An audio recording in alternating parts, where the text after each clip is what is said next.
সাতক্ষীরার ভোমরা স্থল বন্দর এলাকায় টাস্কফোর্স অভিযান, বিপুল পরিমাণ ভারতীয় মালামাল আটক। বিস্তারিত আব্দুল ওহাবের পাঠানো তথ্যচিত্রে। বুধবার বেলা 1টার সময় হঠাৎ অভিযান।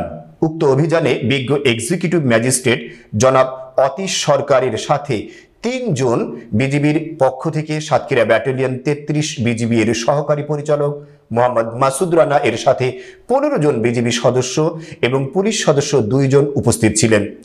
টাস্কফোর্স অভিযান পরিচালনাকালে টাস্কফোর্স দল কর্তৃক জাহাঙ্গীর মার্কেটের মায়ের দোয়া ভ্যারাইটিস স্টোর এবং সীমান্ত অ্যালুমিনিয়াম অ্যান্ড ভ্যারাইটিস স্টোরে অভিযান পরিচালনা করে ভারতীয় বিভিন্ন প্রকার প্রসাধনী সামগ্রী, অ্যালুমিনিয়াম এবং জিরা উদ্ধার করে, যার আনুমানিক মূল্য ধার্য করা হয় 19 লক্ষ টাকা।